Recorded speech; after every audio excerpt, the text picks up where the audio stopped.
Hare Krishna, good evening, warm welcome to all of you. We start off the systematic study of Gita class. We are on chapter 2, contents of Gita summarized, Sankhya Yoga. What are we going to cover today? We complete chapter 2 and start chapter 3, followed by quiz, reflective, self-learning, participative session, then Q&A. I start by offering obeisances to my Guru Maharaj, His Holiness Gopal Krishna Goswami Maharaj, and my Shiksha Guru, His Grace Gaur Vilas Prabhuji. I seek their blessings to be able to speak a few words on the verses chosen today in the Gita. Warm welcome again. Goloka Express is gaining speed. We are now coming to two important milestones. First is complete chapter 2 and start chapter 3. We complete the remaining verses of Sthita Pragya and then start understanding the concept of Karma Yoga.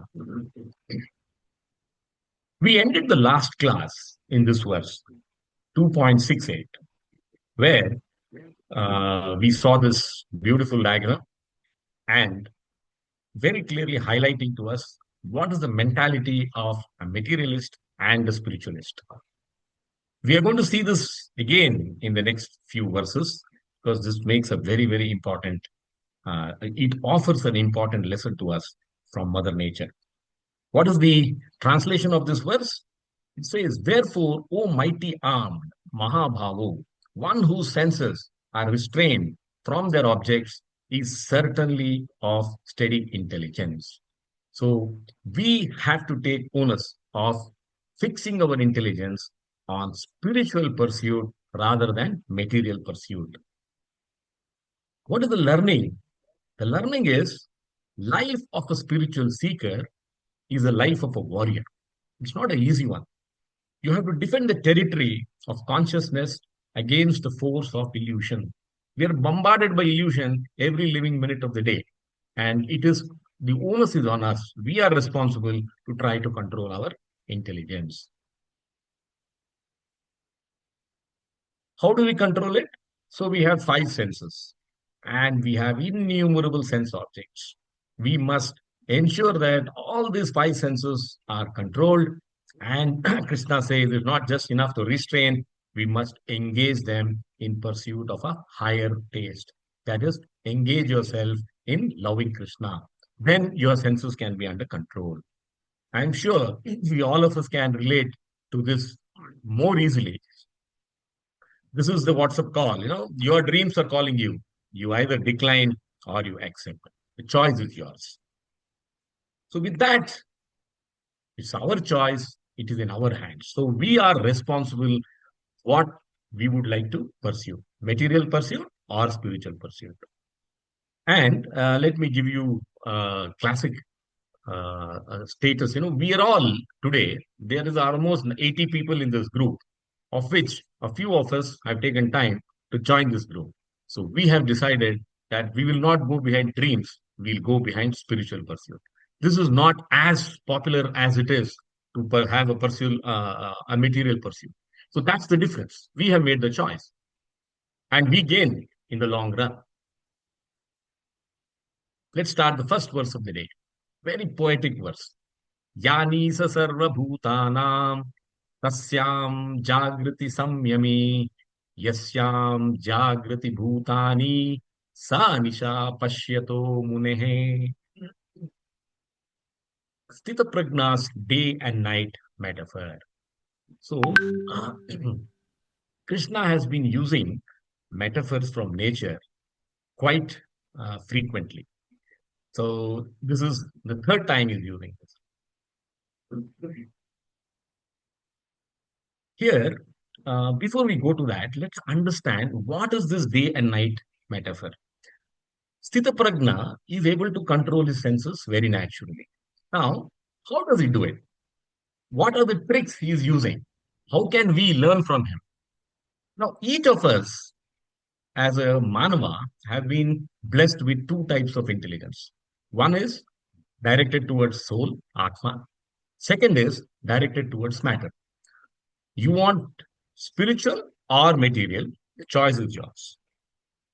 Now, intelligence fixed on Atma, Paramatma, soul, super soul, is compared to by metaphor to the night for all living entities. That's the first understanding we should have as we read this verse. It's not Krishna is not talking to Arjuna about actual night and day. He's only giving you a metaphor comparison, saying that what activities you pursue will decide whether it is day or night. The choice is with you. Here, as a spiritualist, we should be very clear that we will be standing apart from the world. Out of 80, only a few of us are able to join. Why? The time is the same, the invite is the same, but the decision is different. Each of us have decided what is important for us. Yanisha sarva bhutanam tasyam jagriti samyami. So, I also told you that this is the third metaphor that Krishna has used. The first metaphor was in 2.57, I think, when he says Angani Kurma, where he talked about tortoise withdrawing its limbs into the shell. Then he talked about the ship being driven by the wind. If you do not control it, the winds can waylay a ship. So now this is the third tortoise, ship, and wind, and now he's giving this day and night metaphor. So if you are pursuing self-realization, if you are pursuing spiritual pursuit, your domain of activity is daylight. And if you are a materialist, pursuing the activities of materialism, that is the moment of inactivity. Yanisha sarva bhutanam. So Nisha means night for all living beings when you are focusing on material sense pleasure. Tasyam jagriti samyami. Samyami is one who is able to control his senses. The sthita prajna remains awake because he is focused on Atma. Yasyam jagriti bhutani. Now comes the other comparison. What is Yasyam Jagriti Bhutani? It is the time of awakening for all living beings because we are busy pursuing material pursuits. And when the materialist does that, the Sthita Prajna takes rest. Sanisha Pashyato Munehe. That is the night for the Sthita Prajna. And all of us want to be Sthita Prajna. Why? Because we want to live happily in this world. And if we have to do that, we must follow this path. So you may be wondering, can I really understand how can we, I as a spiritualist, be awake when a materialist is speaking, and vice versa? What's the difference in activities? Why is Krishna calling material pursuit is night? Because let's understand the routine of a spiritualist, or routine of a devotee. A devotee wakes up at 4 a.m. That's the Brahma Muhurta. He attends Mangalarti at 4:30. He finishes his chanting by 6:30, attends Guru Puja, and by 7:30, he is fit to run his material duties. Now, let's look at what a materialist does. Now, he comes back home late. He has to watch TVs. He has to answer the social media responses, all the WhatsApp messages. He has to have a social gathering. He has to have a drink, etc., etc. What happens? He is not able to go to bed on time and he is not able to get up at 4 a.m. And if he's not able to get up at 4 a.m., he is not able to get into devotion. So this is the difference. Your activity defines what is day and what is night. Day is full of energy, night is full of inactivity because you have no time left to do the most important task for all of us as human beings. So the night activity is following material pursuit and daytime activity is following spiritual pursuit. Now, Gita has wonderful harmony. Day and night are examples. They are not in conflict. After day, there is night. After night, there is day. It happens harmoniously. So what Krishna is saying, we also can harmoniously live in this world, provided we know what to prioritize when. If I have to wake up early and get through my spiritual duties, I must do that. And the call is with me. What's the translation? What is night for all beings is the time of awakening for the self controlled. And the time of awakening for all beings is night for the introspective stage. So our activities decide what is day, what is night. We are showing the same picture again. The cat is holding its kitten. It's using the same mouth, but there is love. So we are using the same time of 24 hours available to all of us. There is no change. There is no partiality. It is just that what we do, how we deploy. The cat is holding its baby with love. That's what we should do. We should use our time to show love and gratitude to our God, our Father, and that is Krishna. The same cat is holding a mouse in its, is holding a cat, a rat.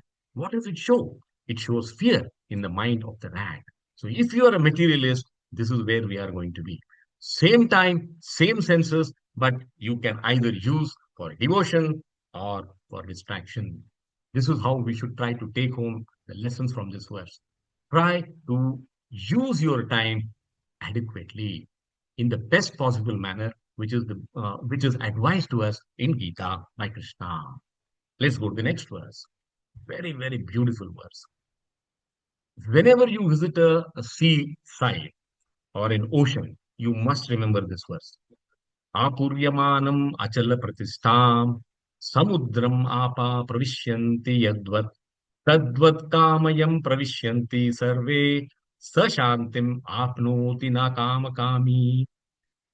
What is the Lord telling us? He says, Sthita Prajna is unagitated by desires.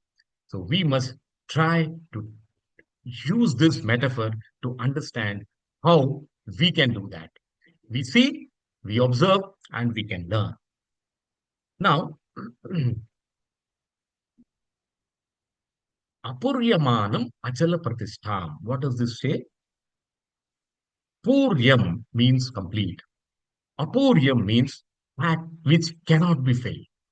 It will never overflow. That is apuryamanam. Achala pratistham. It is never going to allow whatever is inside to overflow, to breach its shores. What is that in nature? That is ocean. Now, there may be monsoon, there may be flood, there may be storm. Samudram apa pravishyanti yatvat. The rivers of water will keep flowing into the ocean, but the ocean will never say, I am full. Apuryamanam chalapratistam. That is what we should try to inculcate, learn, and practice. Tadvat kamayam pravishyanti sarve. Now, what is this meaning? These rivers of water that we see in the nature reflect as desires in a human being. The flow is incessant, continuous, but we should be undisturbed like the ocean. We have to take the example from Mother Nature. Then what do we get? Sashantim apnoti na kama kami. What is this na kama kami? Kama means desire. Kami means desirer. So if you do not chase the desires, then it is na kama kami. If you chase desires, then you become a kama kami. If you are a na kama kami, a desire of desires refers to someone who does not pursue desires. He gives it up. He says, I don't want.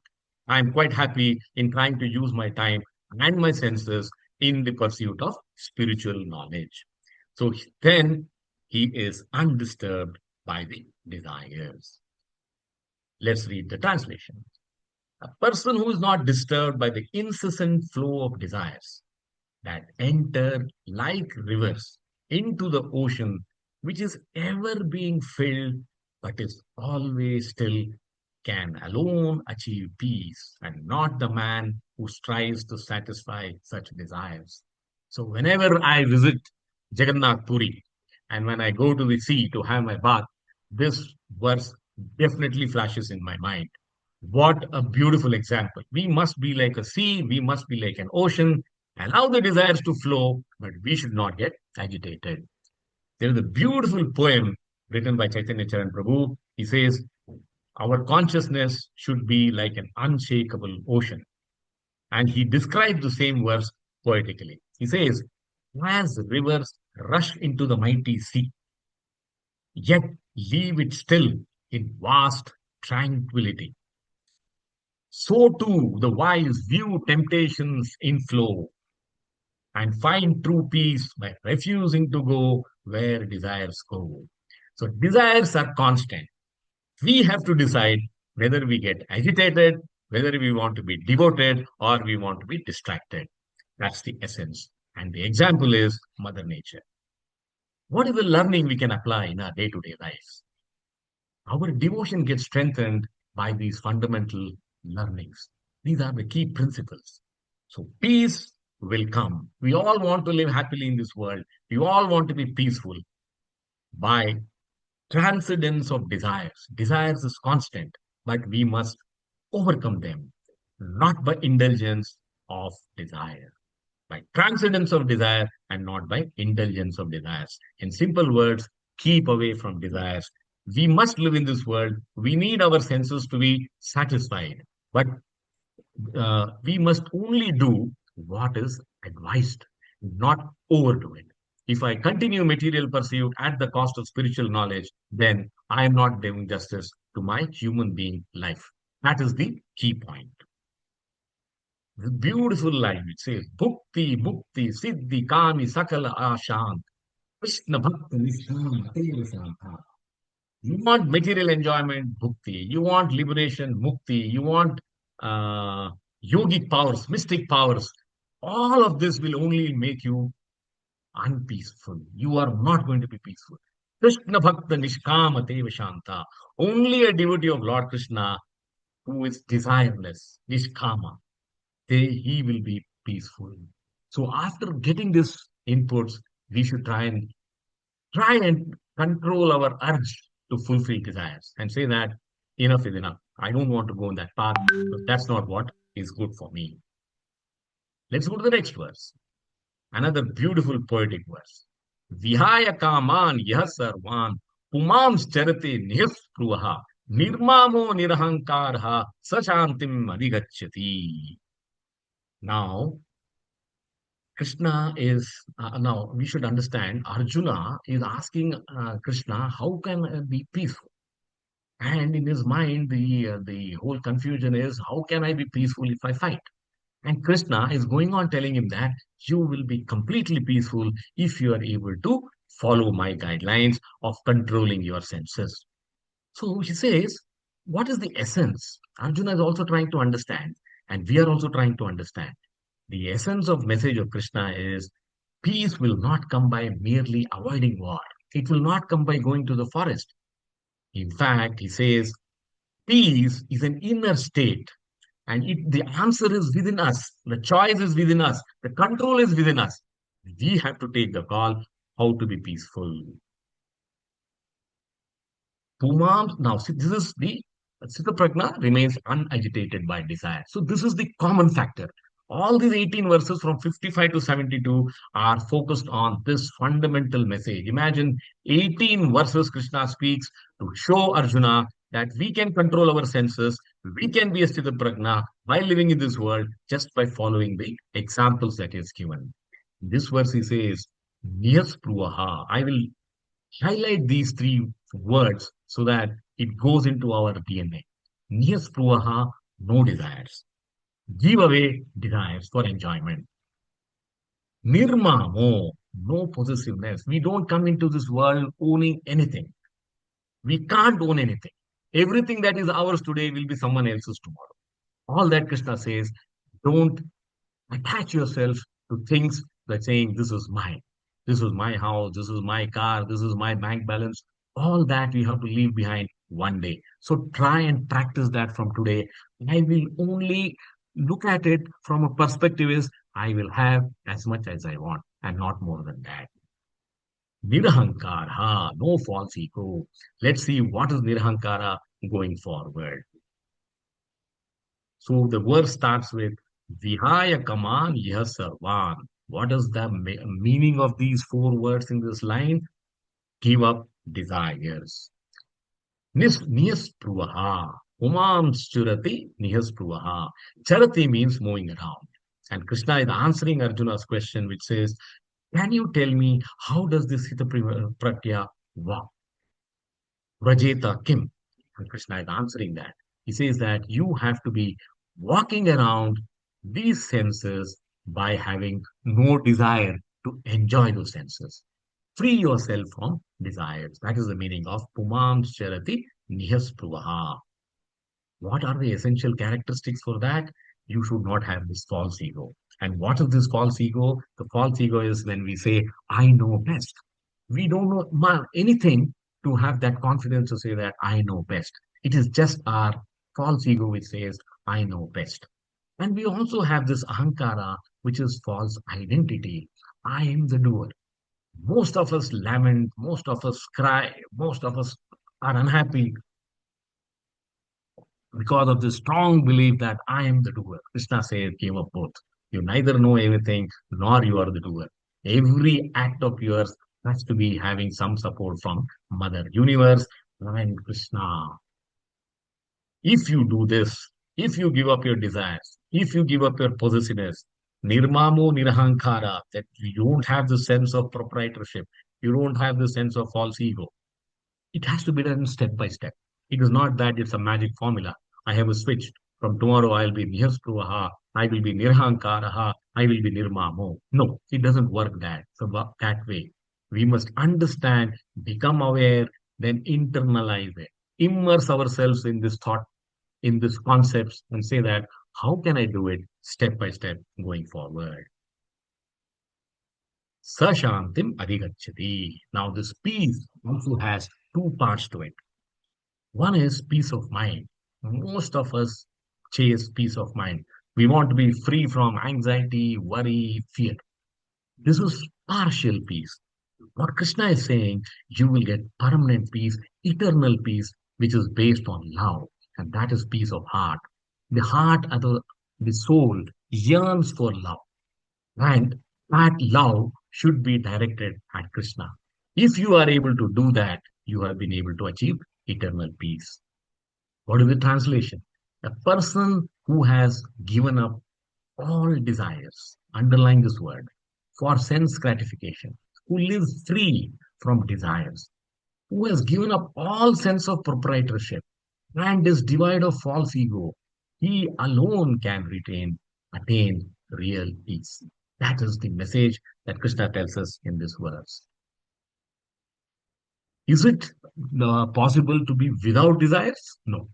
We cannot be without desires. We will be full of desires. The only thing is that convert that desire from material enjoyment to spiritual enjoyment. You say that I have time which I want to spend fruitfully. Then you say that I will spend the time in offering prayers to Krishna, chanting his name, worshipping him, eating his prasad, visiting temples, visiting dhams. You can be surrounded by innumerable desires, all centered on Krishna. If you are able to do that, then you have what? Sashantim adhigachati. You will be perfectly peaceful. What is the learning? Desire for becoming Krishna conscious is actually desirelessness. Very, very carefully, we should understand and allow this message to sink in. Having desire for Krishna is actually becoming Sthita Prajna. A simple step, but it may take our lifetime. Let's go to the last verse of this chapter. Another lovely verse. Isha Brahmi Sthiti Partha Nainam Prapya Vimuyati Sthitvasyam Antakalepi Brahma Nirvanam Rachyati. So now Krishna is telling us how you can live in this world where you will not be bewildered, where you will not have these questions of delusion. Arjuna, being so close to Krishna, is having this doubt continuously. Why do you want me to fight? Why do you want me to challenge my own relatives? Allow me to withdraw and I will be in peace. Now, Krishna is saying, you will not achieve peace by withdrawing from the battle. You will achieve peace by being in the battle, by understanding that my desire is not to just win the war. My desire is to satisfy Krishna's instructions of upholding dharma. If Krishna says fight, there is a particular reason behind that. And that is what we have to understand. And he's giving us how we can do that, how we can raise our consciousness from material to spiritual. He says, Isha Brahmastiti Partha. What is the destination? Now, the last verse of this chapter, the last point to answer Arjuna's question. What will happen if you are a Sthitaprajna? What will happen if you are able to control your desires? Your destination is Brahma Nirvana Murachyati. And what is this Brahma Sthiti? Looks a big word. It is spiritual state of consciousness. Immersing yourself in Krishna is Brahmi Sthiti. And Krishna is saying, please do that. What is the translation? That is the way of spiritual and godly life. After attaining which a man is not bewildered. You will not have this question looking at your conscience. Should I fight? Should I not fight? If one is thus situated, even at the hour of death, one can enter the kingdom of God. If we are able to raise our consciousness to spiritual, we are assured of entering the kingdom of God. Now, you may be wondering, Sthitavasyam Antikalepi, how is it possible? Now, I'll give you a lovely example. So, we have a choice. Either we spend the whole lifetime trying to inculcate, imbibe, understand, practice these qualities of the Sthita Prajna, or if by chance we are not able to do it or we are not able to achieve the required amount of perfection, excellence in this pursuit, then Krishna says, even at the last stage of your life, you still have a chance. And let's look at the story. Parikshit Maharaj, one of the greatest kings to have worked or walked on this world, in this earth, on this earth, he once went for a hunt. And while hunting, he got tired, he felt thirsty, he started searching for water. And he found an ashrama which belonged to Samik Rishi. So he goes inside the ashrama, finds Samik Rishi sitting there, lost in meditation. And the tired Parikshit says, Oh, Rishi Maharaj, why don't you give me some water? He asks him once, twice, thrice, but the Rishi is lost to this world. He does not answer, he does not respond. Forget about giving him water. Imagine the king of this country has come into your ashrama and he is not getting a glass of water. Frustrated and angry, Parishit Maharaj looks around, finds a dead snake, gets angry, and throws it at the Rishi out of frustration. This innocent act of frustration turned this complete a story upside down. He became an example for Sthitavasyam Antakale Api.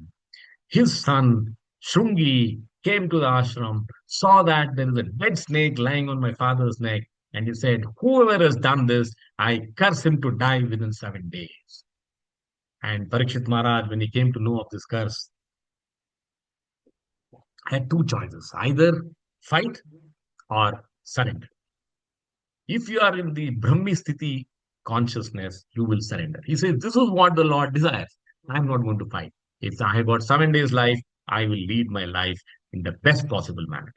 He listened to Srimad Bhagavatam on the banks of the river from Sukadeva Goswami, and he attained Brahma Nirvana. He attained the kingdom of God. It is the example. So we have a chance. Either we practice it throughout our lives, or, of course, now the risk in putting it to the last part of our lives is, are we Parikshit Maharaj? Do we have his qualifications? It is very, very doubtful. So we should not take it to the last stages of our life. It is better that we start focusing on it throughout our existing lifespan and try to gain mastery on that. What is the essence of the verse? Very nice example Acharyas go. They say, water goes where the gardener directs it. The desires will go where you want them to go. Either you fulfill them, or you manage them, or you indulge them. Choice is yours. If you, let's say, direct the water to a sugarcane field, the sugarcane becomes sweeter. If you divert that water into a mustard field, the mustard becomes tangy. If you divert that water to an onion field, the smell of the onion becomes stronger. So, what is the essence of this? The essence is the water is the same, the field is the same, but the crops are different. And each crop grows well as the water has been directed at it. And if you are able to use the same time, the same opportunity with determination to use that for spiritual awakening, you will achieve the same success as the sweet sugar cane, the tangy mustard, and the smelly onion. That is what is Brahmi Sthiti, spiritual consciousness. This is a lovely quote from Tukaram. He says, "The wise man lives only to repay life's profound richness. He is filled with gratitude. The wise man is permeated with a feeling of atonement with the universe. I do not exist," he says, "nor is anything mine. All that is belongs to you. It is yours. Look after it." That should be the way we should live in this world. There is nothing mine. There is nothing to be angry or arrogant. I have false ego and say that I am so rich, I am so intelligent. It's not required. You are just a small speck of dirt in this vast world. All that we have to do is spend our time gainfully in trying to be like the lotus feet of Krishna. So Brahmi Sthiti, the spiritual state of consciousness, will bring about Brahma Nirvana, and both are achieved by one who lives with detachment. So what is the learning we can take home from this verse? Brahma Nirvana. Looks a big word. So at death, at liberation, there is not an extinction of existence. We don't cease to live, but an elevation of existence. Look at the words play. Extinction, elevation of existence to a higher Brahman level, and that is possible by detachment. Now, with this, we come to the end of chapter 2, and I want to just test what's your attention, what is your attention span, by asking a teaser quiz question. Are you all ready? If you are Yes. ready, perfect. Can anyone recollect what is the acronym of Gita chapter 2? Every class we mention that. An easy question.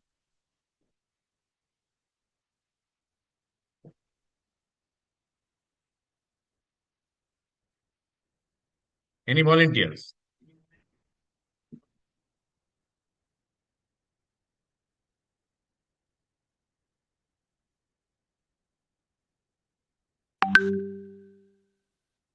No volunteers. Ji, it is Gita, Gita. Perfect. You get full marks. Well done.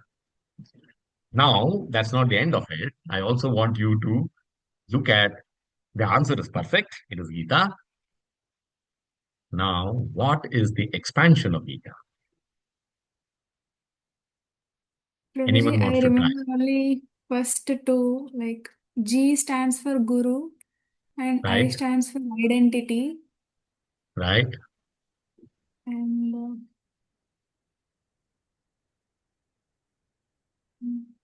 So I can't grant you 50% of the marks. Can we? no, Anyone else wants to help? And this is, see, I'm not here. This question is not really to get marks or not. I just want to test your recollection and retention.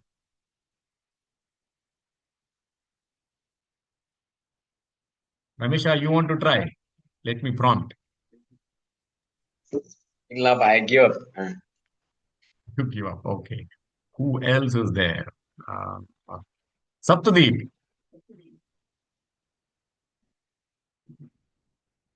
I'm not sure, Prabhuji. I cannot recollect right now. You Sorry. cannot. Okay. If there are no Very sh- volunteers, I don't want to ask anyone else and embarrass you all. The answer is, oh, there we go. G is for Guru, as you rightly said. I is for identity, as you rightly said. We all have two duties, and we have been talking about materialist and spiritualist. So we have a material duty and we have a spiritual duty. A is Atmarama. The 18 verses that we have been listening to, which we have just ended, are all about Sthita Pragya Atmarama. So with this, we come to the end. If I have to summarize, the second chapter is called Gita, G Guru, search for a spiritual guru and seek advice from him. Identity, we have to understand. This is Atma Gyan. This is the takeaway from chapter 2. We are not the soul, but we are not the body, we are the soul. That is the most important takeaway. The body is destroyed, but the soul is eternal. Then we have two duties. As we are eternal souls, we have a spiritual duty and we have a material duty. And A, Atmarama, every one of us had this one single common question. How can I be happy? How can I have peace of mind? And Krishna says, follow either all the 18 verses or one of them or the essence of all of them, and you will be happy while living in this world. That is Atmarama. With that, we have completed a very important milestone, finishing the most important chapter of Gita. And now we go into chapter 3. What is the title of this chapter? Karma Yoga, Yoga of Action. What is the acronym of this chapter? The acronym of this chapter is TREE. So you should remember chapter 3 as Karma Yoga or TREE. Just remember this carefully because there could be a surprise question at the end of the chapter. So what is TREE? T stands for Tyaga. Tyaga in Sanskrit means renunciation. So Arjuna starts this chapter by asking a question, which is better? Is renunciation better or work? And Krishna answers them in the coming verses. Rungs on yoga ladder, that is R. Exemplary karma yogi, that is E. Enemy of the soul, that is the next E. So remember the acronym as TREE. So we will be doing only 3 verses where Arjuna's confusion, he asks 2 questions in verses 1 and 2, and then Krishna starts the answers, and we stop at verse 3, which is Karma Yoga is better than Gnana Yoga. So we will be covering all these things. I don't want to touch upon Karma Yoga ladders now. I'm conscious of time. Okay. We will now start understanding what is the connection between chapter 2 and chapter 3. Now, before that, I'll just flash this. This will be covered in detail. Remember, all of us as human beings, as Atma, Jivatma, we have 2 paths for having devotion. Either we take the extended yoga ladder, which is long, which is 8 steps, or we take the express elevator, which is quite fast.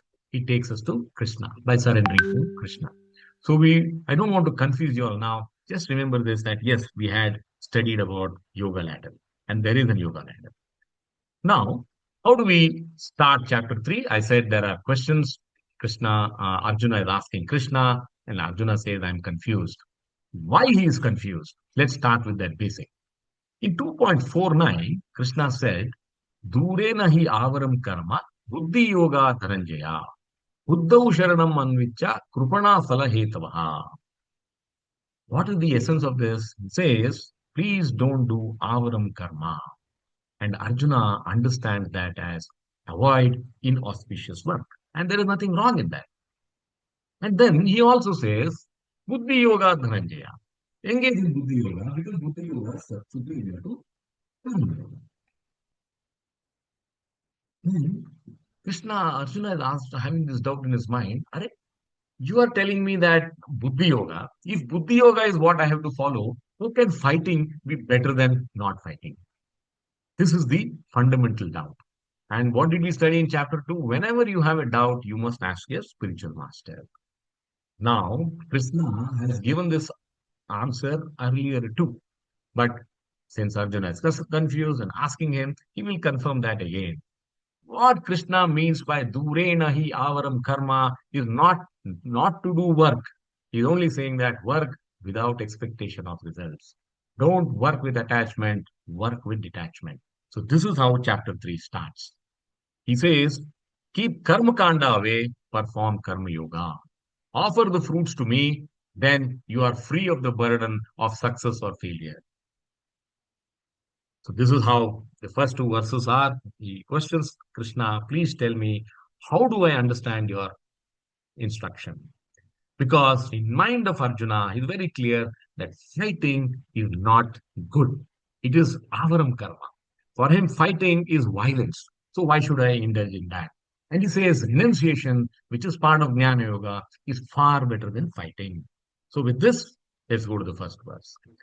Arjuna uvacha jyayasi chet karmanaste mata buddhir janardana Tatkim karmani ghore mam niyojayasi kesava. This is a very important verse. Whenever you look at the verse, you should start understanding what are the key takeaways for me. Key takeaways is that Arjuna is asking or calling Arjuna Krishna by two names. Very rarely he does that. He calls him Janardana, then he calls him Keshava. And why is this question coming to Arjuna here is that I have listened to last 18 verses as a Sthita Prajna, and now in his mind the doubt is, what would a Sthita Prajna have done? Would he have participated in the war, or he would not have participated in the war? Because in the last 18 verse, nowhere Krishna said, because you have been able to control your desires, you can fight. He always said, by controlling your desires, you can be peaceful. Sashantim adhigachati. So now Arjuna is perplexed, bewildered. He says, I don't understand, Krishna. You never talked about fighting. You only talked about peace. And then you're saying I can be peaceful by fighting. So how do you understand this? Please explain to me. This is his doubt. Now let's see, as I highlighted, two names for Krishna, Keshava and Janardana. Now each name in Gita has a specific importance. Arjuna doesn't use any name without a background. So what he says here is that Jyayasi Chet Karmanaste Mata Buddhir Janardana. Why is he calling Janardana? What is Jyayasi? Jyayasi is better than. Which is better? Is Buddhi Yoga better or Karma Yoga better? Janardana means, Jana means people, Ahardana means pain. So he says, how can you, as Janardana, ask me to fight? Because I am going to cause problems to your own people. Jana. That's the reason why he calls Mata Buddhir Janardana. Then he says, Niyojayasi Keshava, which is better? Can you tell me that? And Niyojayasi Keshava. Now, Keshava is an even more important word. Now, Keshava has Shiva and Brahma and Vishnu in this word Keshava. How do Acharyas explain this? He says Ka means Brahma, Isha means Shiva, Va means, why I say Vishnu, who you control. So he says, you are Janardana, you are Keshava, you are the supreme. How can you ask me to fight? Oh Krishna, please explain this to me. So, what is the background in Arjuna's mind as he is asking this question? You said, don't engage in avaram karma, inauspicious work. And I am very clear, I want to avoid fighting because it is inauspicious. You have told me Buddhi Yoga, Dhananjaya, so I will engage in Buddhi Yoga. And what is Buddhi Yoga? I should not fight. So, this is how he starts the word. Jiyasi chet karmanaste mata buddhir janarna. What is his thinking? If I'm going to follow Buddhi Yoga, I don't want to fight, oh Krishna, Tat Kim Karmani Ghore Mam. This war is Ghora. It is ghastly. It is ugly. Why do you want me to fight this war? I would rather be happy by retiring to the forest and avoiding this bloodshed. Then I have achieved your, or I have followed your advice of engaging in Buddhi Yoga. This is where Arjuna is stuck. Now, Krishna, now this is what we should try to get the essence is he's always been giving the solution. It is just that when we are thinking on one line, one path, we will not be able to understand what are the intricacies involved in that message. Krishna has never said stop working. Karmanya vadika raste. He says the only duty you have is to work. Whether it is fighting, whether it is studying, whether it is working for a company, whatever work you do, you must do it passionately. You must excel in it. But remember, don't work for the fruits. Don't work only for the fruits. only for results. Integrated solution, fight, but with renunciation. Fight with detachment. That's the essence that Krishna has been giving, but Arjuna has not been able to catch. Let's look at the translation of this. Arjuna said, O Janardana, O Keshava, why do you want to engage me in this ghastly warfare?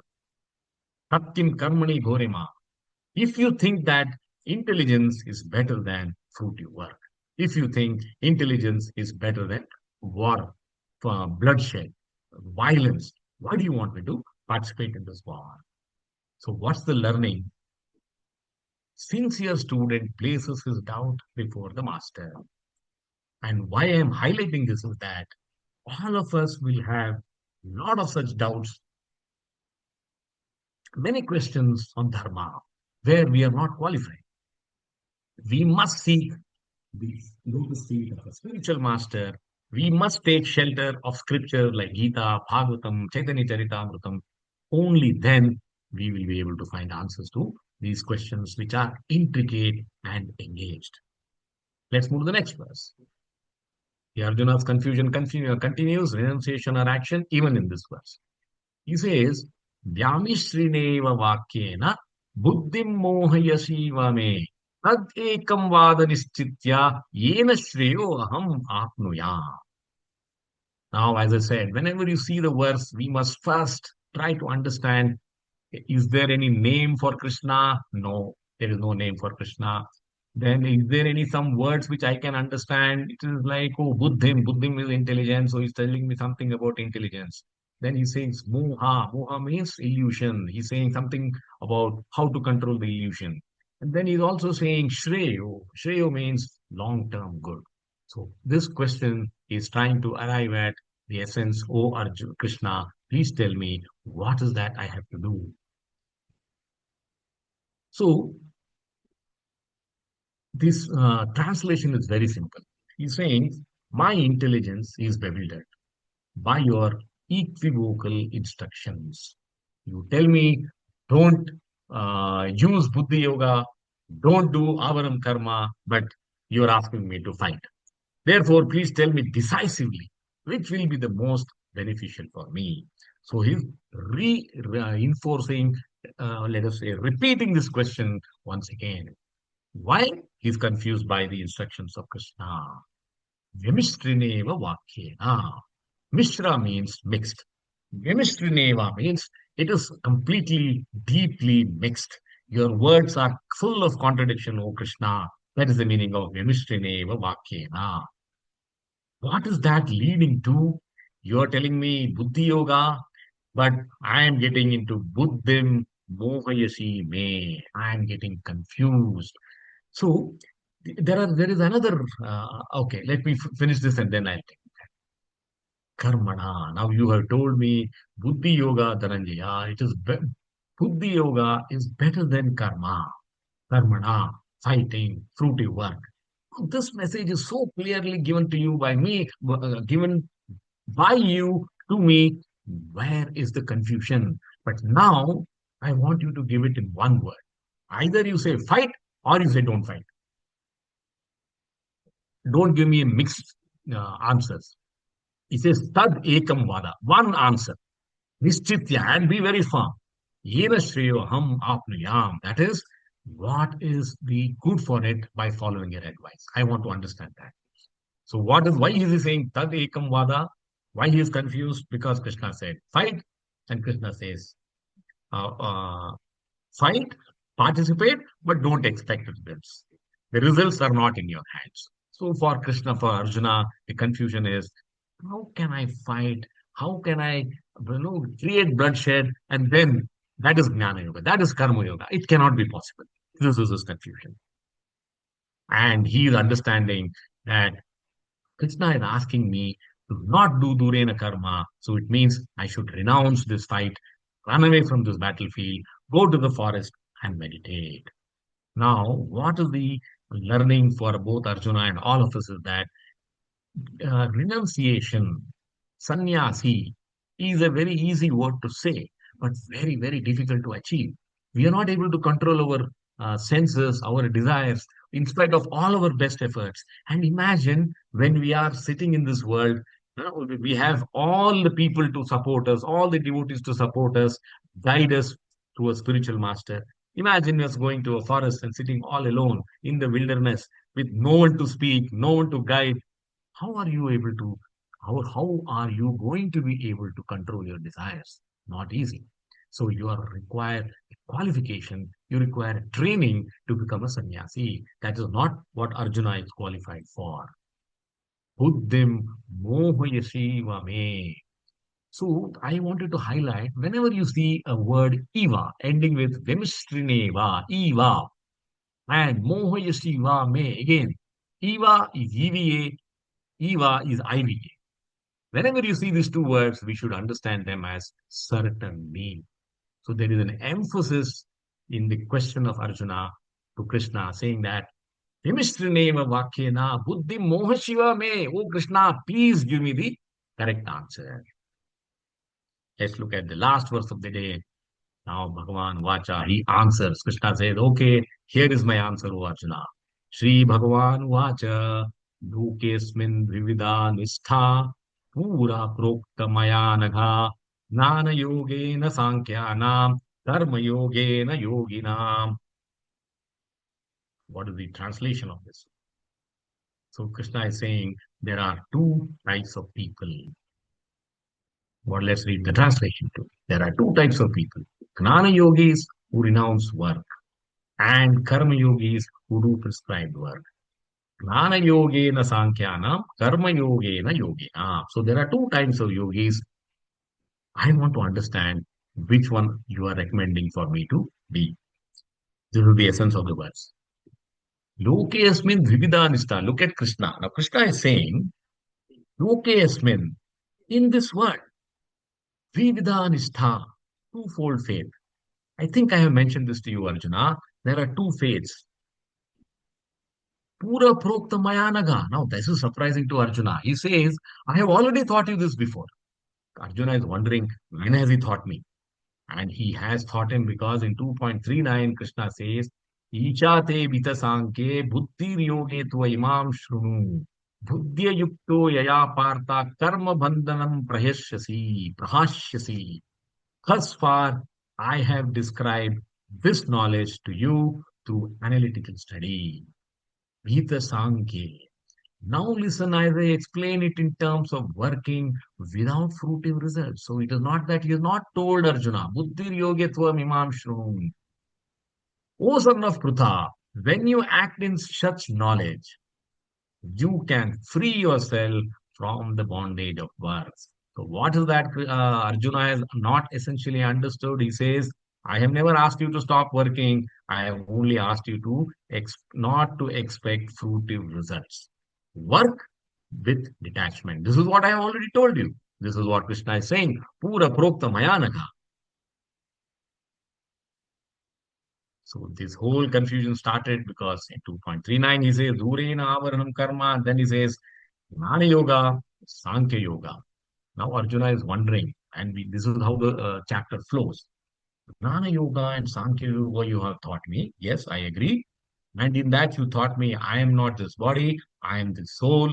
Body is Nashwara, but the soul is eternal. This knowledge I have gained. And this is what I understand by Jnana Yoga or Sankhya Yoga. You also have told me Karma Yoga means Niskam Karma Yoga. I should work without expectation of fruits. I understand that too. And that you have used too many words for that. You call it Karma Yoga, you call it Nishkama Karma Yoga, then you call it Buddhi Yoga, you call it Bhakti Yoga. I have understood that, O Krishna. I understood that. But my confusion is still existing. Even though you say, I have told you before. In my mind, Jnana Yoga, Sankhya Yoga, understanding this Atma Jnana is a gradual purification process by philosophy. I understand that.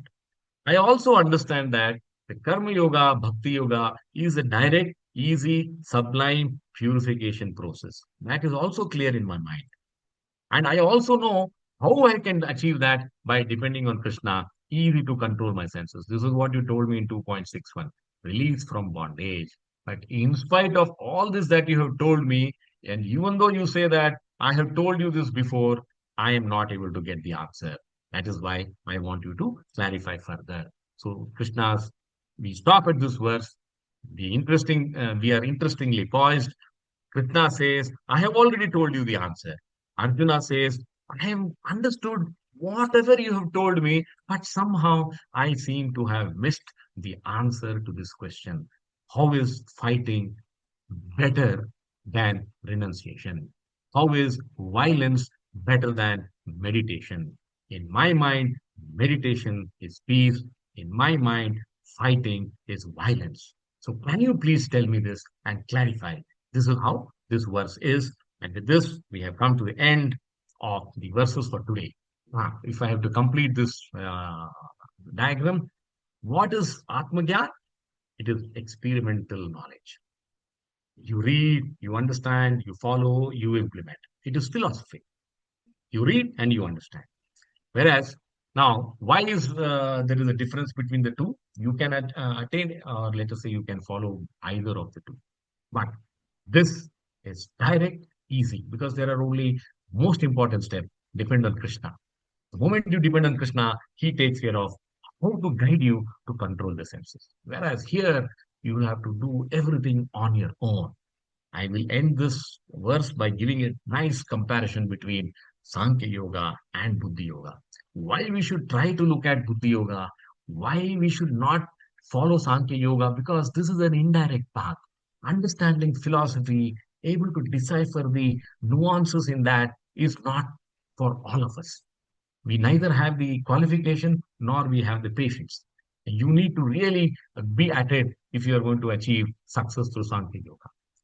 Compared to that, Krishna has given us a path which is direct. He says, depend on me and I will help you. This is completely focused on personal effort. How well you are committed, how well you are implementing, how well you are executing. Whereas here, depend on Krishna's mercy. And Krishna has said, anyone who surrenders to me, I will always be merciful to him. He will always bless us. Unsure of success. No one with Sankhya Yoga can stand up and say that I will achieve success during my lifetime. He can get confused at any stage. Whereas here, there is surety of success because you are depending on the lotus feet of the supreme controller. There is no doubt that yes, by following the path of Buddhi Yoga, you can be able to control your senses. Purification is by prescribed duty. So, as a Grihastha, as a Brahmachari, as a Sannyasi, as a Brahmana, you will have to do all your prescribed duties, study philosophy, apply that philosophy, and hope that, yes, you are on the right path. This is long, this is not easy, this is dependent on your effort, and you are not sure of success. Whereas here, you depend on Krishna, and the results are also guaranteed by Krishna. Ends and means are both the same. So this is the difference between Sankhya Yoga and Buddhi Yoga. What is the learning we can apply in our day-to-day lives? Listen carefully. Our actions are shaped by our faith. If I have faith in Gita, I will study Gita. And our faith is shaped by our knowledge. And when I have faith in Gita and that knowledge is mine, then what will I do? I will start saying that I have to control my desires. Desires are the root cause for all the pain, suffering, misery that I face in my life. This is how our life can be molded to be a better citizen. Now you will be under our wondering, can you please tell me what is this? Our actions are shaped by our faith, and our faith is shaped by our knowledge. Looks complicated, but it's very simple. Now let's take this example. We are in a crowded marketplace, and then there is a sudden rumor which says there is a bomb in the marketplace. So all of us are laymen. We don't know what this bomb is all about. It can explode anytime. So we start running helter skelter. There could be stampede, there could be destruction, whatnot, but we want to save our lives. Now, this is our knowledge. Our faith and our knowledge says, be away from a bomb. We are not qualified to defuse a bomb. Fair. So we run and put ourselves into so much of trouble. But if you are a person who comes from the security business, you have understood that bombs have to be studied, and bombs can be diffused. So your knowledge and your faith is dependent on your training. And you will immediately go to the spot, try to find where that bomb is diffusing. So your faith, your knowledge decides your action. We don't have knowledge, so we run. So why we should study Gita? Because a person who doesn't know Gita will respond to like people who run away with scare whenever there is a rumor that there is a bomb. They will not even stop to clarify, verify, validate whether there is a bomb in the marketplace. It could have been a wild rumor. So this is how we can get blown by desires. If we are able to stand up, pause, reflect, study, execute, implement, then we will say that I have studied this, I have this training, I have this experience. That is the difference. So our actions are shaped by our faith. Another example. Now, the AIDS is got a very negative connotation in the society. But does AIDS spread by touching a person? No. It is simple knowledge. It is general knowledge. A doctor will treat an AIDS patient because he knows that I am not going to get AIDS just by treating the patient. AIDS is transmitted through a different means. You have to no, break the regulative principles to get into the problem of AIDS. So if you know this knowledge, then you will have your actions will be guided by this knowledge. So this is how it should be. With that, we have ended the session, and I now open the session for a quiz. All of you are ready? Let's start with the first question. Prabhuji, request your help. So please raise your hands, whoever wants to go first. Yes, Prabhu. I'm just keeping a watch on all the raised hands. Perfect. Right. I will also get into the grid view now. The first question of the day is Krishna consciousness is the best way for self-realization because the process itself is putrefying. It is very easy to follow this process. Everything in this process is connected with Krishna. All of the above. What's the right answer?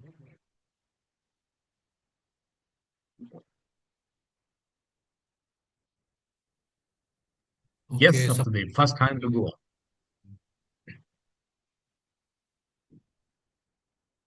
You're on mute.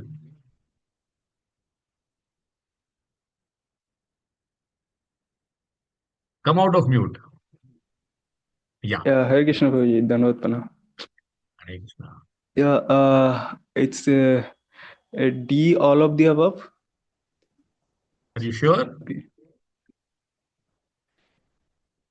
Uh, Lock किया जाए? did you say purifying or putrefying? It is putrefying, not purifying. Oh. I'll go with B and C. Sure? Yeah. Perfect. The current answer is B and C. Okay. Well done. I had purposely changed this word from purifying to putrefying. No, Hoping actually, that yeah. Actually, I didn't notice. Actually, it was, yeah. Okay, thank you. Hare well Krishna. done, well done. So purifying and putrefying are two different things. Well Yeah, done. yeah. You have been able to catch that was a hidden challenge there. You had to be very careful in reading the word. Let's go to the next question. According to Gita 2.69, don't worry about the verse number. The question is, what is the difference between the wise and ordinary beings? The first option is the wise perceive day as night and night as day. Confuse people. The wise always see darkness. The ordinary beings see reality as it is. The wise cannot distinguish between day and night.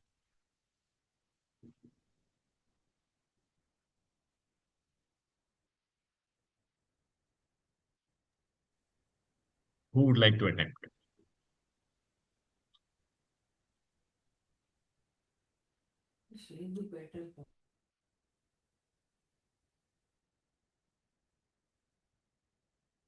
Prabhuji, you're on mute.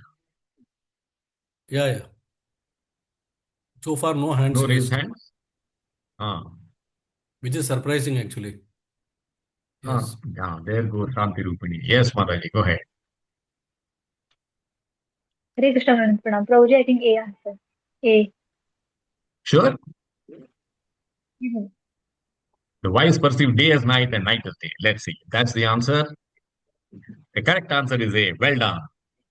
Excellent. We spent quite an amount of time trying to describe this, how pursuit of spiritual activities is the day and pursuit of material activities is the night. So well done. Third question.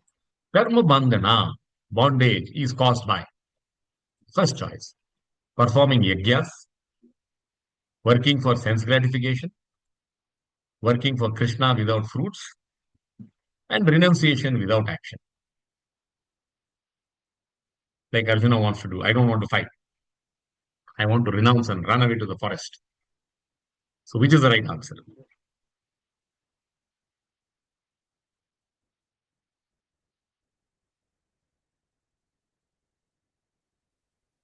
Yes, Srinidhi. Working for sense gratification. B. Sure? Yes, Prabhu. Lock किया जाए? Yes, Prabhuji. Let's see what's the right answer. The correct answer is B. Well done. You get full marks. Saptadeep, I saw your hand going up, but then Srinidhi was better first. So I thought, let me give it to her. Next question you can try. Ready for the next question? In Gita 2.72, what is said about the person who is engaged in devotional service to Krishna with full consciousness? They are entangled in material life. They are very attached to worldly possessions. They transcend the modes of nature and overcome birth and death. They become indifferent to all duties. Big question, but simple answer. There goes Ramesha. Anyone else? Anyway, Ramesha, you are first, so I'll give it to you. Answer is C. The transcend the modes of nature and overcome birth and death. Sure? Yes, yes. Lock किया जाए? Yes, please. Okay. The correct answer is C. Well done, Ramesha. Excellent. Let's go to the last question. According to Bhagavad Gita 3.1, what causes men to be bewildered about their duty? The first choice, ignorance arising from ego, false knowledge about the soul, attachment to material life, desire for wealth.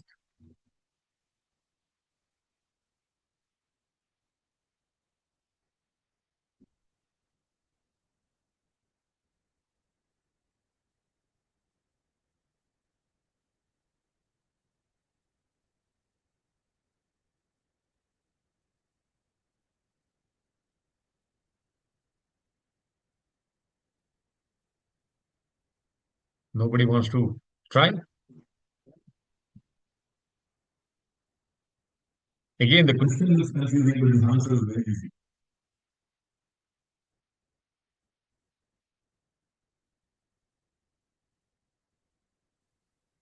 There goes Sri.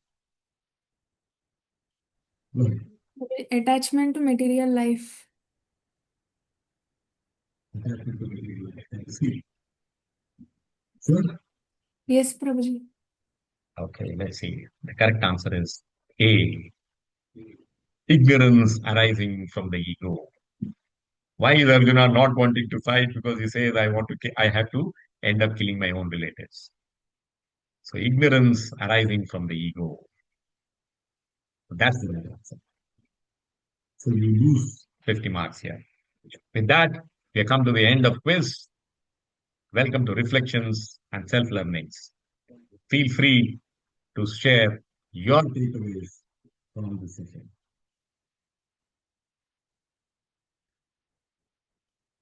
Anyone? Yes, sir. Yeah, Hare Krishna Prabhuji. Dhanavad Pranam. Yeah, it was from the last chapter, two key learnings. That is one thing that you explained through that ocean, that the rivers are like the desires.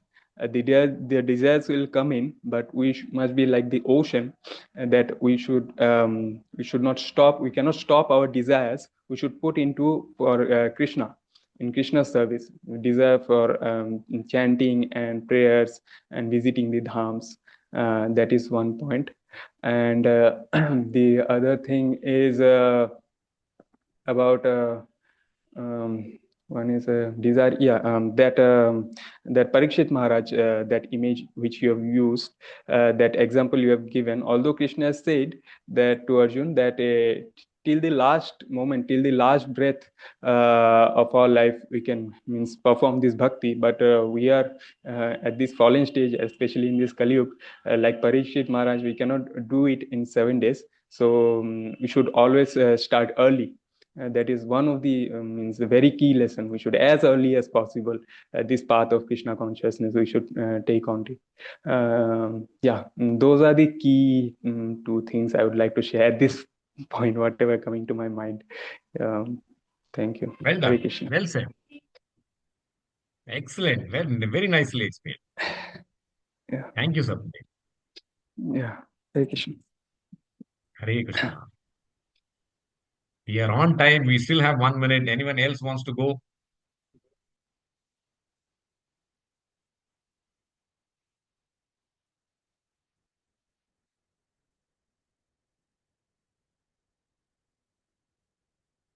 Srinidhi, you don't want to say anything?